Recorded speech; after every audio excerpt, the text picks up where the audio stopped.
বন্ধুরা মাত্র 3 দিন বেসন এইভাবে মেখে দেখো।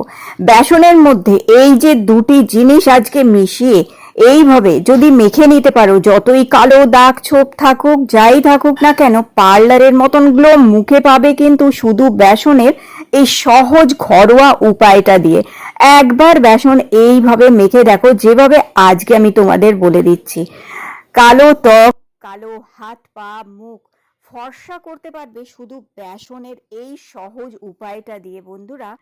বন্ধুরা গরমে বেসন হচ্ছে সবচেয়ে ভালো জিনিস ত্বককে পরিষ্কার রাখার জন্য, ফর্সা উজ্জ্বল করার জন্য। দেখো এখানে আমি 2 চামচ মতন বেসন নিয়ে নিলাম। তোমরা বেসনের এই উপায়টা সপ্তাহে 2 দিন অথবা 3 দিন করে করতে পারো। এই গরমের মধ্যে তোমাদের ত্বককে পরিষ্কার করে দেবে, ফর্সা উজ্জ্বল চকচকে করবে। তো দেখো এখানে আমি চিনি নিয়ে নিলাম, বেসন দিয়েছি আর চিনি বেসন মিক্স করে নিলাম। আর এরপর এর মধ্যে দিচ্ছি হলুদ, হলুদ দিয়ে এবার এটাকে মিক্স করে নেব ভালো করে। বন্ধুরা এটা খুব ভালো একটি উপায় হচ্ছে বেসনের এই উপায়টা, তোমাদের ত্বককে পরিষ্কার করে ফর্সা উজ্জ্বল ঝকঝকে করে দেবে। আর দেখো এখানে আমি দিয়ে দিচ্ছি এখন চালের আটা, চাল গুঁড়ো। তো অনেকেই কমেন্ট করে দিদি কি চাল গুঁড়ো দেবো, তো যে চাল গুঁড়ো আছে বাড়িতে সেটাই দিতে পারো। যেই চালেরই ভাত খাও সেই চালগুলো তোমরা শিলে অথবা মিক্সিতে পাউডার করে গুঁড়ো করে নিয়ে সেটাও মিশিয়ে নিতে পারো এখানে। তো অনেকেই কমেন্ট করে থাকো, তো নর্মাল যে চালের ভাত খাও সেই চালের গুঁড়োই তোমরা এখানে মেশাবে। তো 2 চামচ বেসন নেবে, তার মধ্যে 1 চামচ চালের গুঁড়ো মেশাবে আর হাফ চামচ হলুদ মেশাবে। যদি কস্তুরি হলুদ থাকে তো খুব ভালো হয়, রান্নার হলুদ হলে 2-3 চিমটি তোমরা এর মধ্যে মিক্স করে নেবে। আর এরপর দেখো এর মধ্যে দিয়ে দিচ্ছি অল্প একটু লেবুর রস।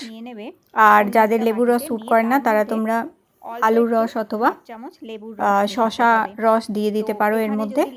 আর লেবুর রস দিলে খুব ভালো কাজ করে। আর এরপর দেখো এখানে দিয়ে দিতে হবে শ্যাম্পু।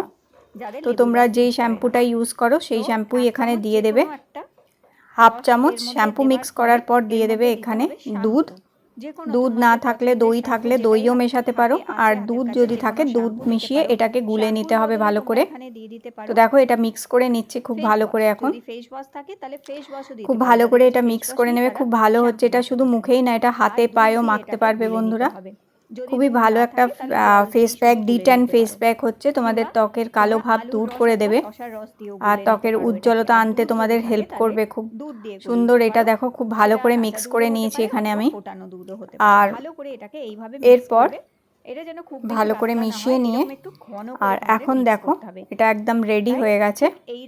তো এরপর বন্ধুরা এইটা দিয়ে তোমরা শুধু মুখই না হাত পাও পরিষ্কার করে নিতে পারো। আর সপ্তাহে 2 দিন অথবা 3 দিন করে এইটা মেখে তোমরা D10 ফেসিয়াল করে নিতে পারো। দেখো কত সুন্দর একটা ফেস প্যাক কিন্তু এখানে রেডি হয়ে গেছে, দেখতে পাচ্ছ। তো চলো এখন আমি এটা তোমাদের অ্যাপ্লাই করে দেখাবো যে এটা কত ভালো রেজাল্ট দেয়। তো দেখো এখানে নিয়ে নিয়েছি আর এখন এটা সারা মুখে ভালো করে মেখে নিতে হবে আমাদের। তো এইভাবে সারা মুখে এটাকে মেখে নেবে। আর ঘাড়ে গলায় হাতে পায়ে কনুইতে হাঁটুতে মাখতে পারো। হাতে অনেক সময় হাঁটু অথবা কনুই আমাদের কালো হয়ে থাকে এবং পিঠ ঘাড় যে কালো হয়ে থাকে, তো স্নানের আগেও তোমরা এই উপায়টা করতে পারো। ভালো করে এটা মেখে নেবে। আর এটা এইভাবে মেখে নেওয়ার পর চোখের চারিপাশে কিন্তু খুব সাবধানে দেবে।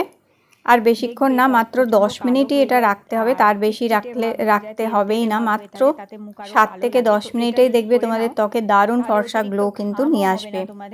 তো দেখো খুব ভালো করে মেখে নিয়েছি 7 থেকে 10 মিনিট। আর একটা রেখে দেবো আমি এইভাবেই। আর 7-10 মিনিট রাখার পর বেশি রাখবে না কিংবা বেশি এটা শুকাবে না, একটু ভিজে ভিজে ভাব থাকা অবস্থাতেই এটা খুব ভালো করে এইভাবে ঘষবে হাত দিয়ে। তাহলে যত নোংরা ময়লা যা কিছু আছে এগুলো উঠে ভালো মতন একদম পরিষ্কার হয়ে যাবে। আর তারপর দেখো একটি ভিজে টাওয়াল দিয়ে মুছে নেবে, দেখবে যত কালো নোংরা ময়লা আছে সব উঠে পরিষ্কার হয়ে গেছে। তো তোমরা দেখতেই পাচ্ছ যতটুকু মুখের জায়গায় যে জায়গাগুলো লাগিয়েছিলাম কত সুন্দর পরিষ্কার হয়ে গেছে। তো এইভাবে তোমরা ট্যানিং তুলে নিতে পারবে, মানে রোদে পুড়ে যে ত্বক কালো হয়ে যায় সেই কালো ভাব তুলে পরিষ্কার করে নিতে পারবে। তো এইভাবে এটা মুখ থেকে মুছে নেবে, একটা ভিজে টাওয়াল দিয়ে ভালো করে ভিজিয়ে নেবে টাওয়ালটা, আর ভিজে টাওয়াল দিয়ে মুখ থেকে এটা মুছে তারপর শুধু জল দিয়ে মুখ ধোবে, আর কোনো রকম সাবান ফেস ওয়াশ মাখবে না। তো চলো এখন আমি এবার জল দিয়ে মুখটা ধুয়ে নেবো। তো দেখতেই পাচ্ছ কত ভালো রেজাল্ট এসছে। তো যেই যেই জিনিসগুলো দিয়ে করেছি সেইভাবে তোমরা এটা করে নিতে পারো বন্ধুরা। এইভাবে এটা মুখ থেকে তুলে নেবার পর দেখো কত ভালো রেজাল্ট এসছে, নিশ্চয়ই দেখতে পাচ্ছ কত গ্লো এসছে দেখো। তো এইভাবে তোমাদেরও ত্বক এরকম পরিষ্কার ঝকঝকে হয়ে যাবে। এরপর মুখটা জল দিয়ে ধুয়ে এসছি দেখো এখন, আর মুখটা জল দিয়ে ধুয়ে আসার পর যেহেতু এখন গরমকাল তাই অল্প একটুখানি রোজ ওয়াটার নিয়ে নেবে হাতের মধ্যে, আর রোজ ওয়াটার নিয়ে এটা হাতের মধ্যে নিয়ে এইভাবে মেখে নেবে, তাহলে খুব ঠান্ডা একটা সুদিং থাকবে। আর পারলে রোজ ওয়াটারটা তোমরা ফ্রিজে রাখবে, যাতে ঠান্ডা ঠান্ডা জিনিসটা মুখে মাখলে খুব ভালো টোনিং হবে, স্কিন খুব টাইট করবে, স্কিনে গ্লো বাড়াবে। এইভাবে রোজ ওয়াটার মাখার পর অল্প একটুখানি অ্যালোভেরা জেল নেবে, এখন তো গরমকাল অ্যালোভেরা জেল খুব ভালো দেবে। আর কোনো রকম তোমাদের ময়শ্চারাইজার না মাখলেও চলবে, একটু অ্যালোভেরা এইভাবে মেখে নেবে, ভালো করে ম্যাসাজ করে নেবে, দেখবে ত্বক খুব পরিষ্কার থাকবে। আর তারপর যদি তোমাদের প্রয়োজন মনে হয় তাহলে একটুখানি ময়শ্চারাইজার মেখে নিতে পারো, খুব হালকা লাইট কোনো ময়শ্চারাইজার মেখে নেবে তোমরা খুব অল্প পরিমাণে, আর এইভাবে অ্যালোভেরা জেলটা হালকা হালকাভাবে ম্যাসাজ করে নেবে। তো বন্ধুরা এই বেসনের এই উপায়টা করে দেখতে পারো, খুব ভালো রেজাল্ট পাবে বন্ধুরা। দেখতেই পাচ্ছ ত্বক কত পরিষ্কার হয়ে গেছে, ঝকঝকে হয়ে গেছে। আর আজকে ভিডিওটি ভালো লেগে থাকলে লাইক দিয়ে চ্যানেলটি কিন্তু সাবস্ক্রাইব করে রেখো।